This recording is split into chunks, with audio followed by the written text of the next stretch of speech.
اس بندے سے اللہ تعالیٰ راضی ہوتا ہے، اس کے اندر کچھ ایسی نشانیاں پائی جاتی ہیں جس سے بندہ یہ سمجھ سکتا ہے کہ اللہ تبارک و تعالیٰ ہم سے راضی ہے،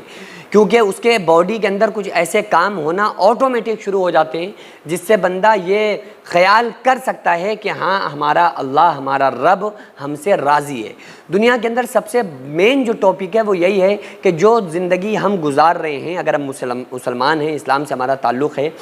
تو کیا ہمارا اللہ ہم سے راضی ہے یا نہیں ہے؟ اگر اللہ تعالیٰ راضی ہے اور ایسی نشانیاں ہمیں اپنے اندر مل رہی ہیں جس سے ہمارا یہ خیال کنفرم ہو رہا ہے کہ ہاں ہمارا رب ہم سے راضی ہے، تو پھر خدا کی قسم دنیا اور آخرت میں آپ کامیاب ہیں۔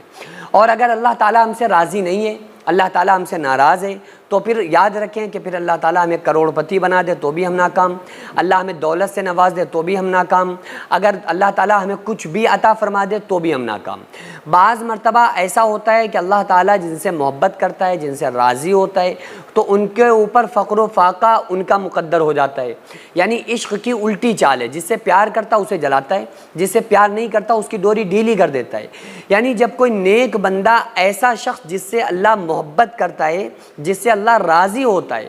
ایسا جب کوئی بندہ اللہ کے بارگاہ میں آ کر دعا مانگتا ہے، اپنے واسطے دعا کرتا ہے، تو اللہ تبارک و تعالیٰ کے فرشتے اس بندے کے لیے دعا میں لگ جاتے ہیں، اور وہ فرشتے کہتے ہیں کہ مولا، یہ تیرا مخلص بندہ جس سے تو راضی ہے، یہ تجھ سے راضی ہے، یہ اس سے تو محبت کرتا ہے، یہ تجھ سے محبت کرتا ہے، اے اللہ اب تو اس کی دعا کو قبول کر لے، یہ تیرا بڑا مخلص بندہ ہے۔ تو اللہ فرماتا ہے کہ نہیں، اس کا بار بار آنا، یہ میرا مخلص بندہ ہے، میں اس سے محبت کرتا ہوں، میں اس سے راضی ہوں، اس کا بار بار میرے در پہ آنا، دعا کرنا مجھے اچھا لگتا ہے، اس کا بار بار آنا، میرے سامنے جھولی پھیلانا، اس کا طلب کرنا، یہ بار بار اس کا آنا مجھے بڑا پیارا لگتا ہے۔ اور جب گناہگار بندہ اللہ کے در پہ آتا ہے اور اللہ سے کچھ طلب کرتا ہے، اللہ سے مانگتا ہے، تو اللہ تبارک و تعالیٰ کے فرشتے کہتے ہیں کہ مولا، یہ تیرا مخلص بندہ نہیں ہے، یہ گناہگار بندہ ہے، تو اس کو تو مت دے، کیونکہ یہ تو صرف دعا کرنے کے لیے تیرے در پہ آیا ہے۔ اللہ فرماتا ہے یہ میرا در سخی کا در ہے، مجھ سے بڑا کوئی سخی نہیں، میرے در پہ جو بھی آ کے ہاتھ پھیلاتا ہے میں اس کو ضرور دیتا ہوں، اس کو دے دو اور یہاں سے بھیج دو، مجھے پتہ ہے دوبارہ نہیں آئے گا۔ لیکن نیک بندے کے لیے اللہ فرماتا ہے کہ نہیں، اس کو آنے دو، اس کو اور تڑپنے دو، اس کو اور رونے دو، کیونکہ اس کا رونا مجھے بار بار اچھا لگتا ہے۔ جب یہ میرے سامنے ہاتھوں کو بلند کرتا ہے، مجھے پتہ ہے میں اسے نہیں دوں گا پھر بھی میرے در پہ آئے گا، یہ میرا در نہیں چھوڑے گا، تو اس لیے اس کا بار بار آنا مجھے اچھا لگتا ہے، کیونکہ میں اس سے راضی ہوں۔ یہ نشانی ہوتی ہے اس بات کی، جب کوئی مومن بندہ اپنے واسطے کوئی دعا کرتا ہے تو اللہ تبارک و تعالیٰ کو اس کی ادا بڑا پسند آتی ہے، تو مصلحت سے کچھ دیر کے بعد ہی اللہ تعالیٰ اس کی دعا کو قبول کرتا ہے۔ یہ ایک معیار ہے اس وقت کا جب بندہ اللہ سے ہر حال میں راضی رہے، اور اللہ تبارک و تعالیٰ بندے سے جب محبت کرنے لگتا ہے تو اس بندے کے اٹھے ہوئے ہاتھ اللہ تبارک و تعالیٰ کو بہت پسند آتے ہیں۔ دوسری چیز کیا ہے؟ آقا علیہ الصلوۃ والسلام نے ارشاد فرمایا کہ اللہ تبارک و تعالیٰ جس قوم سے بھلائی کا ارادہ رکھتا ہے اس کو دین سمجھنے کی توفیق عطا فرما دیتا ہے، یعنی اسے پھر حق سمجھنے والا بنا دیتا ہے۔ اللہ تعالیٰ جس بندے سے بھلائی کا ارادہ رکھتا ہے، جنت میں پہنچانا چاہتا ہے، جس سے محبت کرنے لگتا ہے، اس کو پھر دین کا صحیح راستہ عطا فرما دیتا ہے، پھر وہ ادھر ادھر نہیں پڑتا ہے، پھر وہ دنیا سے تعلق اور مطلب نہیں رکھتا ہے، پھر وہ دین کے صحیح راستے کی طلب میں نکل پڑتا ہے اور وہ سیدھے راستے کو پکڑ لیتا ہے، سیدھے راستے پر آ کے اہدنا الصراط المستقیم والی دعا کو اللہ تعالیٰ اس کے قبول کر لیتا ہے، یعنی اسے پھر دین کی سمجھ اللہ تعالیٰ عطا فرما دیتا ہے۔ اور یہ دین کی سمجھ ملنا بہت بڑی بات ہے، کیونکہ جس بندے کو دین کی سمجھ نہیں، کتنی بھی نماز پڑھتا رہے، روزہ رکھے، عبادتیں کرے، اس کا کوئی عمل اللہ کی بارگاہ میں قبول نہیں، کیونکہ اصل دین کی سمجھ ہونا یہ ضروری ہے۔ اور دین کی سمجھ آپ کو پتہ ہے، خدا کی قسم آپ کو حق اس وقت تک نہیں مل سکتا جب تک کہ آپ دین کو، قرآن حدیث کو اٹھا کر یہ سمجھ کے نہ پڑھنے لگیں کہ ہمیں اس سے ہدایت کی روشنی ملے،